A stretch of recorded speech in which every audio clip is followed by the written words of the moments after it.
Hello there, everyone. Here's some of what's heading your way tonight to your News at 9. Two former Quapaw tribal leaders are indicted on several charges, including embezzlement.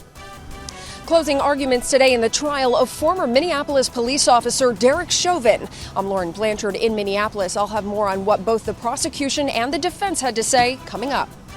Doug Heddy has weather. Jacob Leonard has sports. This is KOAM News at 9 on Fox 14. The 4 states' most watched news starts now. Thank you for joining us tonight. I'm Jordan Albee. Hope you enjoyed today. Got outside. It was a beautiful day. Spring is in the air and snow is in the forecast. What's going on, Doug Heddy? Mother Nature, she's upset. I mean, she's just a little moody right now. But yeah, into the 70s for us today. And we do have snow moving in by tomorrow morning. In fact, a winter weather advisory. This is mainly for the northern half of the region. Parsons, Pittsburgh, Lamar points north. And this is for kind of a slushy snow for us tomorrow. Right now we're fine, but if you haven't stepped outside lately, it's turned much, much colder. But it's this band of snow that is going to head toward us later on tonight. And look at the colder air that's sinking in to the Central Plains. So obviously, Jordan, we have a lot to discuss all coming up here in just a little bit. I'm not liking it, Doug. I'm not liking it, but I got to take it, don't I? Yeah, you do. You don't have a choice. I don't have a choice. All right, we'll see you in a little bit. Thanks so much as always, man. Two former Quapaw Nation tribal leaders are indicted for embezzlement, conspiracy, and several other charges. KOM's Chris Warner has been following the story, and Chris has more. The Quapaw Nation indicted former Chairman John Barry and former Secretary-Treasurer Tamara Smiley Reeves, who are now facing a total of 18 indictments. Authorities say the offenses occurred between April 2014 and July of 2020. Now, under the Tribal Criminal Code, the Quapaw Tribal Court indicted John Barry for embezzlement, attempted embezzlement, 2 counts of conspiracy, 4 counts of abuse of office, offense by officers, improper gifts to tribal officials or employees, and theft of services. Tamara Smiley Reeves is facing 8 indictments, including embezzlement, attempted embezzlement, 2 counts of conspiracy, 2 counts of abuse of office, and 2 counts of offense by officers. The indictments come after the Quapaw Nation Gaming Authority requested innovative gaming solutions to conduct an audit last year. They received allegations of improper bonuses paid to tribal leaders and casino executives. According to court documents, the audit was delayed due to the election and was continued afterwards. The court documents go on to say the auditors found salaries and bonuses in the millions without approval from the Quapaw Business Committee. We reached out to the attorney for John Barry, who sent us this response saying they're aware of the criminal complaint and that, quote, Mr. Barry denies all of the complaint's allegations and he looks forward to clearing his name in court. The Quapaw Nation Chairman Joseph Talley-Bird issued this statement saying in part, quote, while I'm saddened at the depths of criminality discovered, the Quapaw Nation is a nation of laws and no one is above them. I'm pleased charges have been filed against these individuals who will now face the consequences of their dishonesty and greed.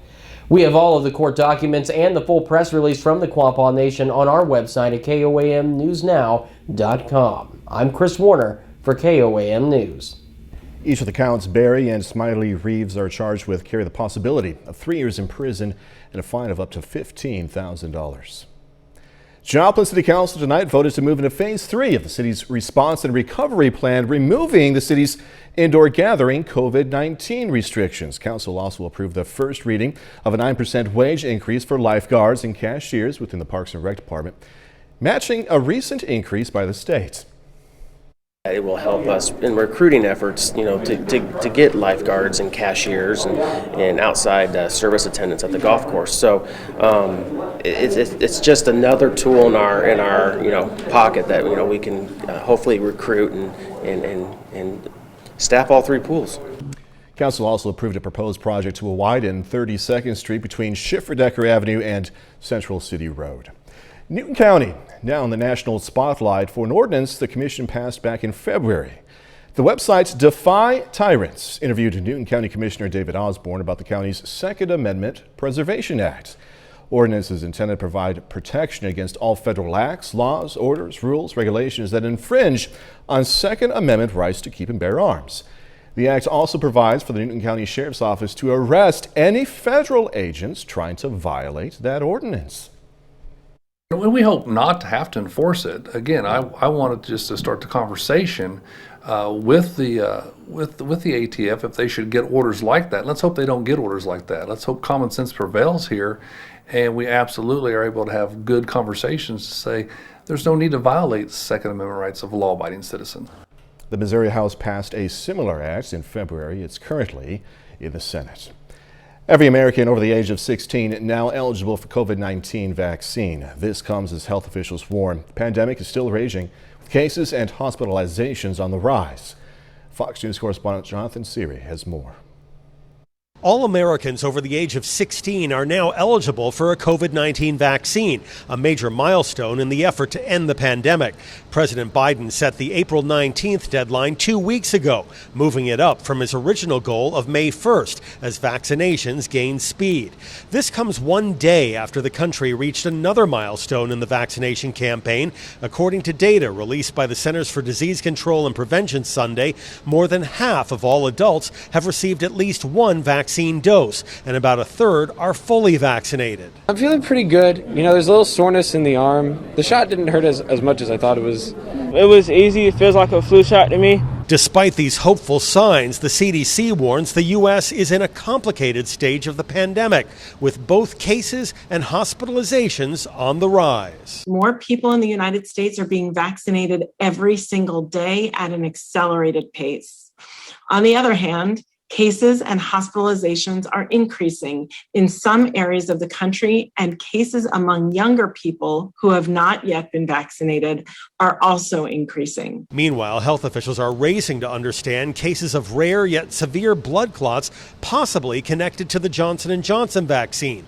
The vaccine remains in limbo as the CDC works through a handful of reports which they will present to an advisory panel on Friday. And it's not just the U.S. struggling to contain the virus. Worldwide, more people were diagnosed with COVID-19 last week than any other week since the start of the pandemic. In Atlanta, Jonathan Seary, Fox News. CVS announced today they will begin selling recently approved over-the-counter COVID-19 testing kits. Kits are going to be sold online and in select stores at first, then will be available throughout most CVS pharmacy locations by the end of May. Two of the at-home kits provide rapid testing with results produced in about 15 minutes. The third is a PCR product that provides results in 1 or 2 days. Nearly a year after George Floyd's death, a verdict in the trial of former Minneapolis police officer Derek Chauvin expected soon, as closing arguments were made today in Minneapolis. Fox News correspondent Lauren Blanchard has this story. The trial for former Minneapolis police officer Derek Chauvin draws to a close. He faces up to 40 years in prison if convicted on the most severe charge. You can believe your eyes. This wasn't policing. This was murder. State prosecutors argue Derek Chauvin's actions on May 25th last year led to George Floyd's death. He's charged with second-degree murder, third-degree murder, and second-degree manslaughter.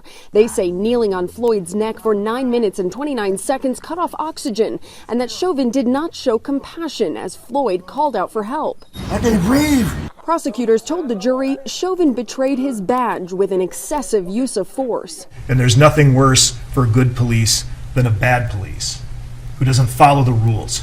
The defense arguing Chauvin acted as a reasonable officer would have that day. They say it was a mixture of heart disease and drugs in Floyd's system and an aggravated crowd that led to the death. Attorney Eric Nelson saying the state failed to prove beyond a reasonable doubt that Chauvin was responsible. There is absolutely no evidence that Officer Chauvin intentionally, purposefully applied unlawful force. If they are missing any one single element, it is a not guilty verdict. As the trial winds down, the city of Minneapolis and other cities across the country preparing for any potential unrest the verdict may bring. With what we've seen with this trial, we just are believing a guilty verdict should come back. The jury will be sequestered until a verdict is reached, however long that might take. In Minneapolis, Minnesota, Lauren Blanchard, Fox News. KOAM News at 9 and Fox 14 takes this time to honor one of our 4 state heroes. Paul Richard served in the U.S. Marines from 1948 to 53. Native of Jasper, Missouri, Richard was stationed in Korea, earning numerous awards.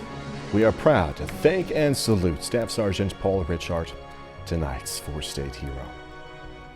Doug Kenny's up next with a complete look at the forecast, and later it's rivalry night for Girard and Frontenac baseball and softball. Gonna have highlights in sports. Turned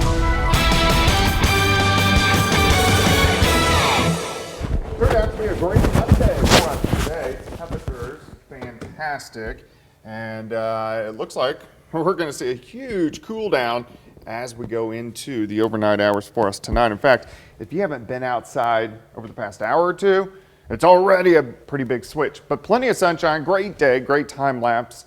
Indigo Sky Casino and Resort, of course, Indigo is just outside of Seneca, Missouri. Unfortunately, we got to go the other direction. I know it's spring, but sometimes that just happens. Look at our temperatures today. Lower 70s across most of the four-state area. And then through the evening hours, watch our cold front slides through. Look at the cold air sinking in. So still Oklahoma, southwestern Missouri, still upper to mid 50s. And then we got the 40s in our northern counties. So that colder air continuing to spill in. And that's going to be the case throughout the overnight hours tonight. In fact, we aren't alone. Look at all the cold air across the northern half of the plains. It's not Arctic air, but it's definitely cold, and especially cold for this time of the year. Winter weather advisory in effect, and this is mainly for tomorrow morning. Let's say Fredonia to Parsons to Pittsburgh to Lamar to Lockwood, points north. It does not include the southern half of the region. Then tomorrow night, we got freeze warnings in effect, frost warnings in effect, as temperatures are going to dip well below freezing as we head into Wednesday morning. All right, it's quiet right now. We still actually have pretty much clear skies, but the clouds increasing to our north. Look at the snow up through parts of Nebraska, and it's this band that's going to head toward us late tonight into the morning hours. Here's our little storm system out right across western parts of South Dakota. It's going to swing on through over about the next 24 hours. Let's go through time. Tonight's fine. Here's 1:30 in the morning. Clouds just increase. By 6:30 in the morning, we'll start to get snow picking up in our northern counties, sink south. We may start as rain and then quickly switch over to a rain-snow mix and then eventually over to snow. But this is going to be a pretty intense band. It should easily drop 2 to 3 inches of snow. The question is how much is going to accumulate, because it's going to be melting as it comes down. So it's really going to be melting as it's falling. It's going to be very big, fat flakes. So a band of heavy snow through the morning. Here's 11:30. Our temperatures right above freezing. And then by mid-afternoon, it's pretty much gone. And then we have to deal with the much colder temperatures dipping in tomorrow night. We go all the way down into the mid-20s. So we're going to have a very hard freeze across the region. All right, snowfall amounts. If it comes down hard enough, we will get some accumulations. But because so much is going to melt, I'm going to put most of us in 1 inch or less. If we get a really heavy band, we may briefly get 2 inches and then it'd be gone an hour later. And then a little bit lesser amounts in northeastern parts of Oklahoma. Temperatures really struggling to warm up, only near 40, about 30 degrees below where we should be for a high tomorrow, and then 26 tomorrow night, so the plants are going to take a hit. Yeah, it's kind of a double whammy as you're explaining. We get the snow and then those cold temperatures. Yeah. It stinks this late in the spring. It does, man. All right, we'll see you in a little bit. Thank you so much. Coming up, more evidence Democrats are at odds with President Biden's border plans. Last week, U.S. Congressman Jake LaTurner from Kansas penned an op-ed addressing border security. The Republican called on the Biden administration to improve security. This after a visit to the border in Texas. He spoke about the issue this morning on the KOAM Morning News. President Biden did on the day of his inauguration was halt border construction, the wall. I saw millions of dollars worth of equipment and materials sitting there rusting, waiting to be built. Congress, a bipartisan Congress, supported building sections of the wall that Joe Biden stopped. We have to start the construction. Talk to any Border Patrol agent along the southern border. They will tell you that walls work. The Biden administration has vowed to address illegal border crossings by getting to the root causes of illegal immigration. You can see our full interview with LaTurner on the morning show page at our website right there, KOAMnewsnow.com. President Biden's use of the word crisis to describe the migrant surge at the southwest border is getting a lot of attention. That's because up until now, he had called it a challenge. And this as members of President Biden's own party are at odds with him over the cap on refugees. Fox News correspondent David Spunt takes a look. White House officials resisted for months, instead calling the situation at the southern border a challenge. But it was President Biden yesterday, after a round of golf, who used the word crisis for the first time, at least publicly. Listen. We're going to increase the number. We had the problem was that the refugee part was working on the crisis that ended up on the border with young people. We couldn't do two things at once now. Now we're going to increase the number. The president asked about extending the refugee cap for this fiscal year. Late last week, he signed an emergency determination, which would put a cap at the Trump-era level of 15,000, but there was immediate pushback. He said in February that he was going to lift the refugee cap, and I believe that he needs to do that right now. Following that pushback, White House officials came out and said, wait a minute, 15,000 is not the final number. Here's National Security Advisor Jake Sullivan with Chris Wallace on Fox News Sunday. The president wanted to go with this in two steps. The first step was to change the allocation so that people in Africa could literally get on planes this week. And the second would be to raise the cap as we were fixing the system and its processing. He took the first step this past week. He will take the second step in the weeks ahead. The president originally planned the refugee cap at 62,500 this fiscal year, 125,000 next fiscal year. So when he signed the paperwork for 15,000, many Democrats were not happy. When refugees come to this country, it's a different situation than what we're seeing on the southern border. Refugees are vetted in their own countries, then given the clearance to come to the United States, as opposed to what we're seeing on the southern border when people are showing up unannounced seeking asylum. In Wilmington, Delaware, traveling with the president, David Spunt, Fox News.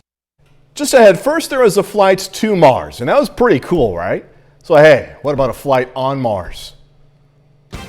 It took less than a minute this morning for NASA to make history on Mars.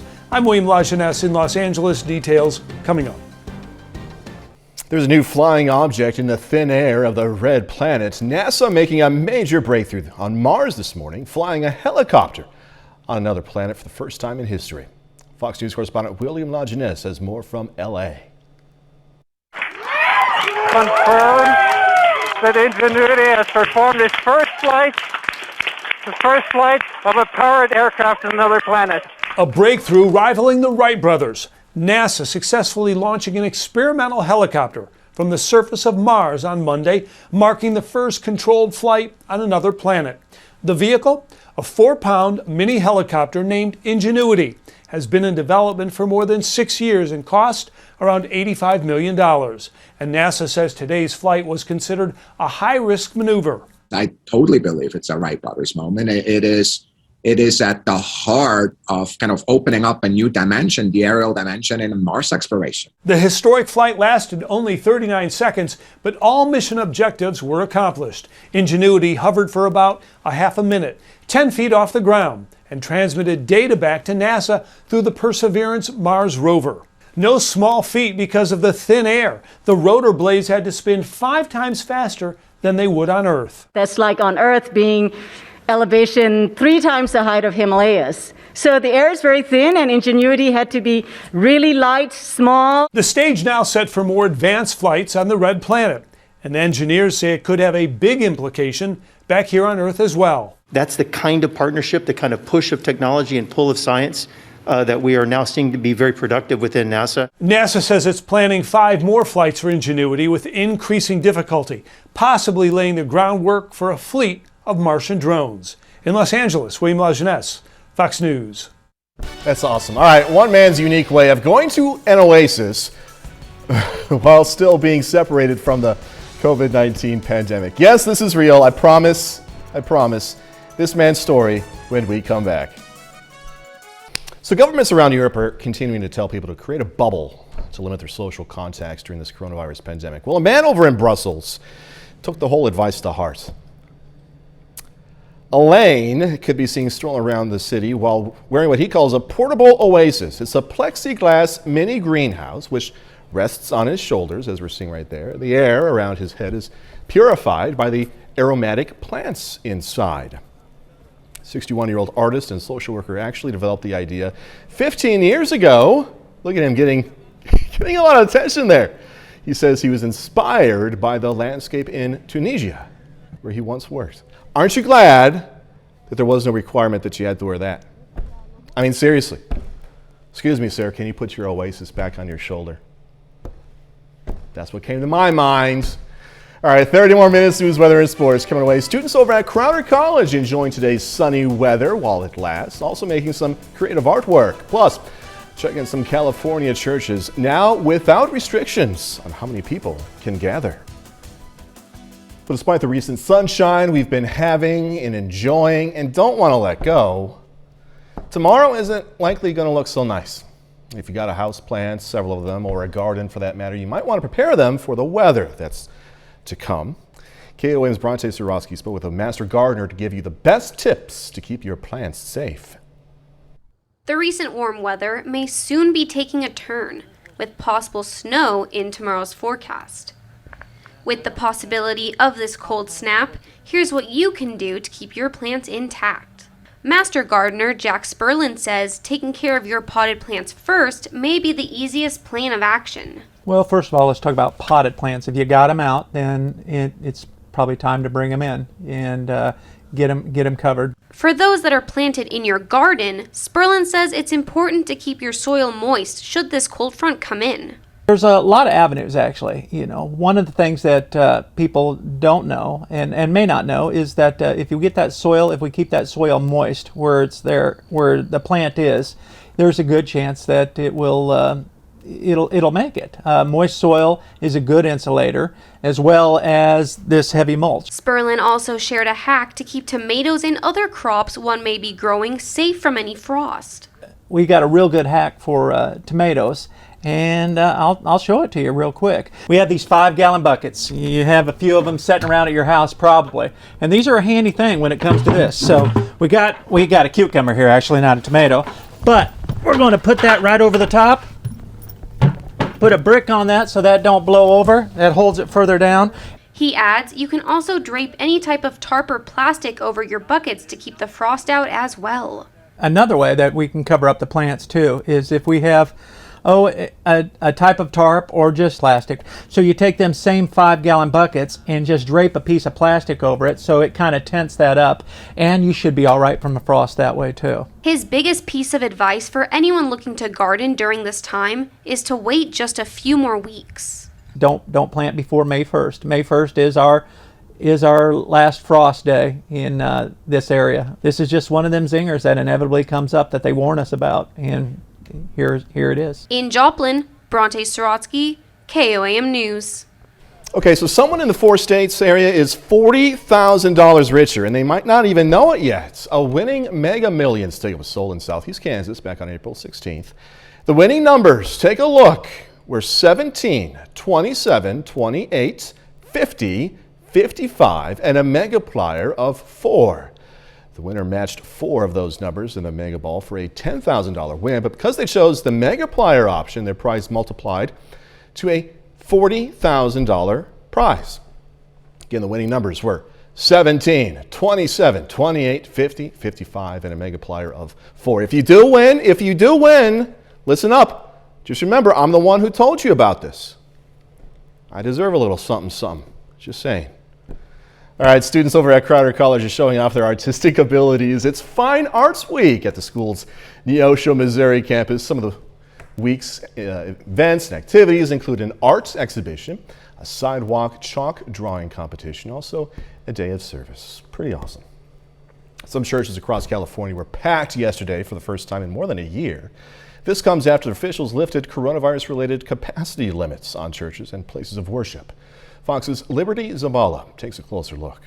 Thousands of worshipers were welcomed home this Sunday to the Rock Church at full capacity after being closed for more than a year. It feels really good to be in the building, to be with other believers. It feels absolutely amazing. I felt like being able to be in service online was also helpful, but just being physically in person, I think is very motivating and feels good. The Point Loma campus saw more than 3,000 visitors. Its East County campus saw more than 1,000 inside. So this was my first time here, but man, it was amazing.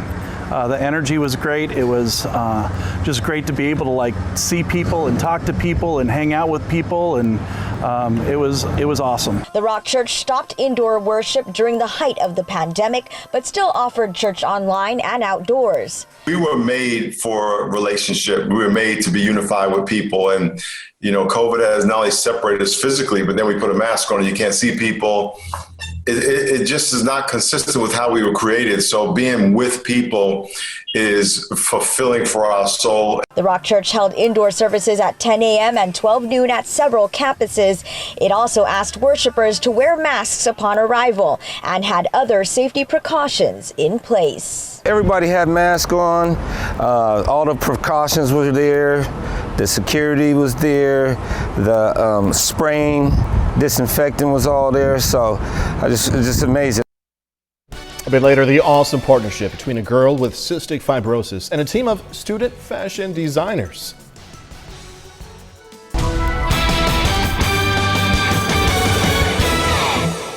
Hey, it turned out to be a great Monday for us today. Temperatures fantastic, lower 70s, 4 highs. One of the nicest days we've had in quite some time, actually. Plenty of sunshine. It wasn't that windy out there.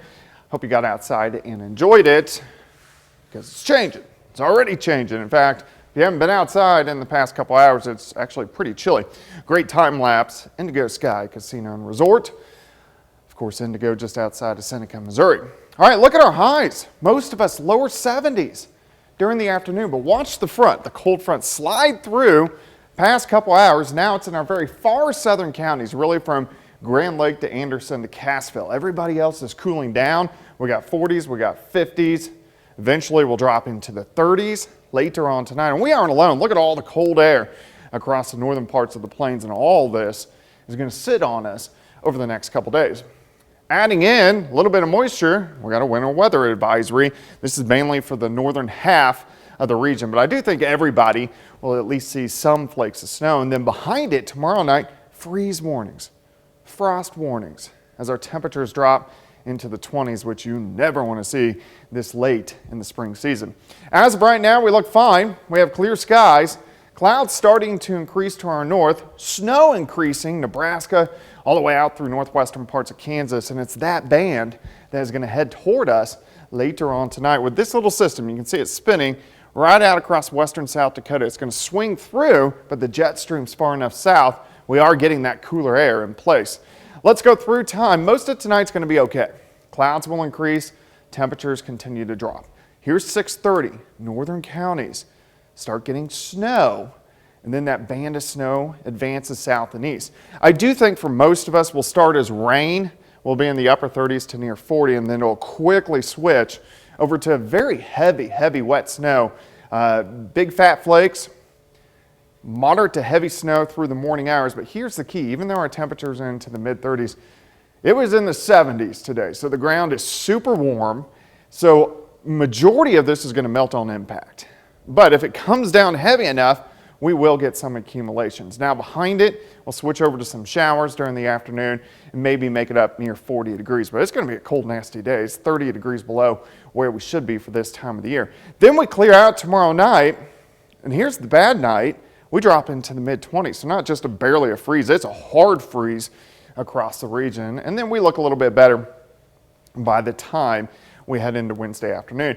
Due to the high melting rate, I'm going to keep snowfall amounts fairly low, an inch or less. But if we can get into a heavier band, somebody may pick up a quick 2-3 inches and then it would melt in 2 hours. But not a huge deal, but there could be a few slushy roads, so watch out for that if you are going to be on the roadways tomorrow morning.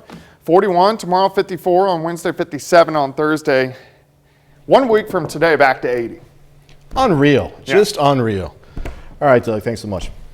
Coming up in sports, it's rivalry night for Frontenac and Girard on the Diamond, plus two of the best teams in the state squaring off in Webb City. Jacob Landert is up next with highlights.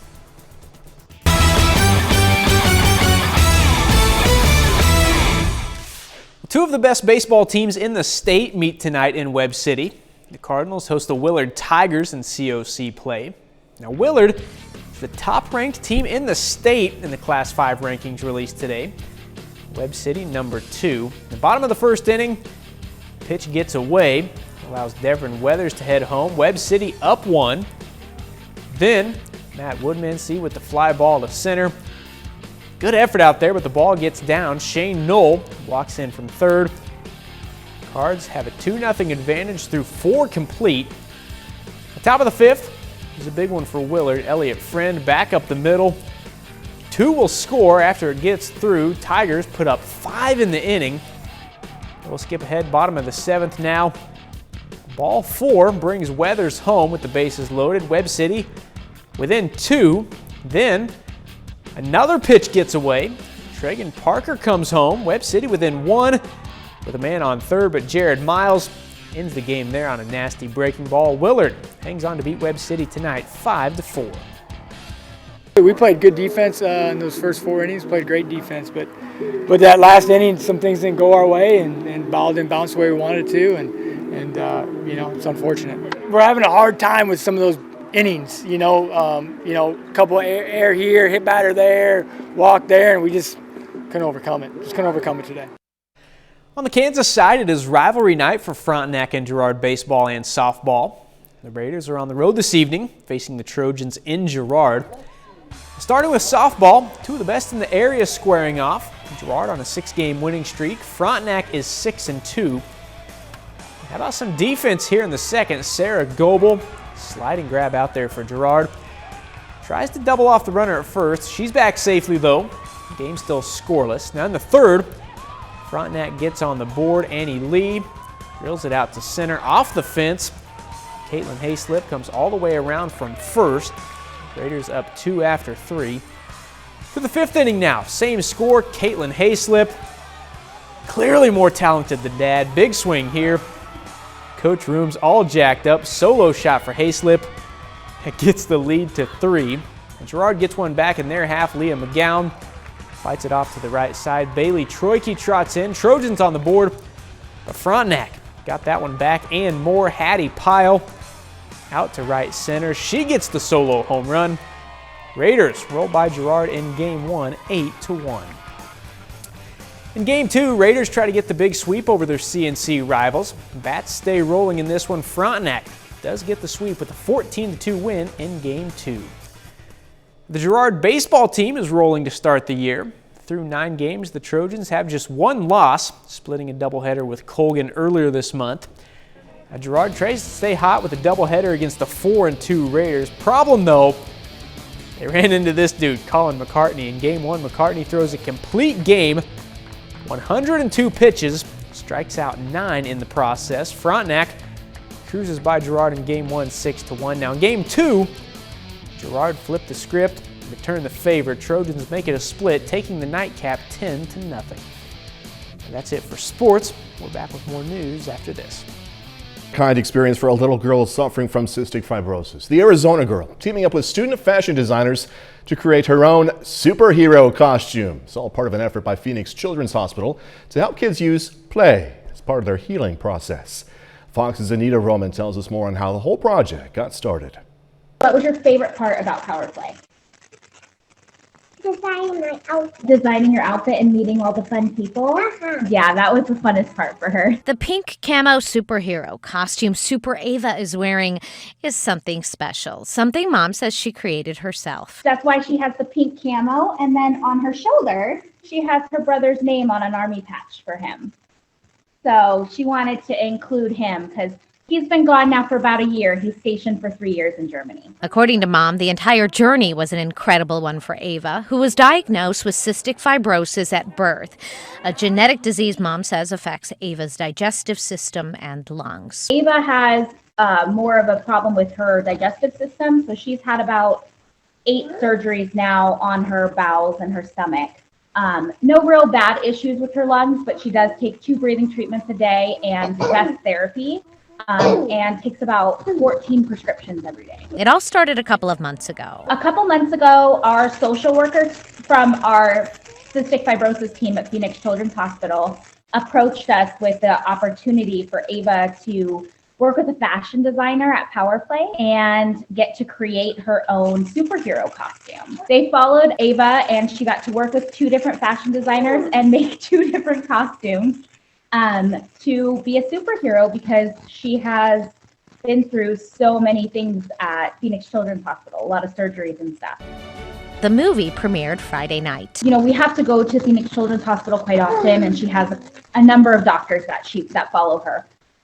Most of her experiences at the hospital are tough. You know, blood draws, very, very long appointments, x-rays, screenings, breathing treatments. Not a very fun experience for her. So making something with the hospital that gets to be so fun was a really good experience for her. Good for her. All right, when we come back, going to get a look at the Fox TV entertainment list this week. For spring premieres, all new episodes of Fox dramas. Also, the competition continues on The Masked Singer. Here's Fox's Ashley working with a preview of this week's lineup. The Super 8 take the Masked Singer stage. Here's what's hot on Fox. 18 is on scene. Let's move. First, Monday is a big spring premiere night, starting with 911 when Maddie goes into labor. Hen and Karen prepare to reunite their foster daughter with her birth mother, and the 118 race to an emergency on the freeway. Grace, I gotta tell you something. Then 911 Lone Star is all about Grace and Judd, as a car accident leads to flashbacks, showing the audience more of their story, including how they met and fell in love. Are you suggesting we take a break? Yes. Tuesday brings more new drama, as The Resident has an update on Mina and Raptor's plans, while Kane gets a chance to prove he's ready to return to the OR. On Prodigal Son, Malcolm is on a new case, Jessica dives into her past to pen her book, and Martin's relationship with Dr. Capshaw intensifies. Wednesday, it's a Super 8 sing-off on The Masked Singer in a 2-hour double elimination night. Thursday, it's the Hell's Kitchen Season 19 finals. 2 chefs go for a grand prize, including a head chef position at Hell's Kitchen in Lake Tahoe. That's followed by an episode of Last Man Standing, with guest star Jay Leno, directed by series star Jordan Masterson. Comedic family fun continues with The Moody's. To Meteora! The week rounds out with WWE Friday Night SmackDown.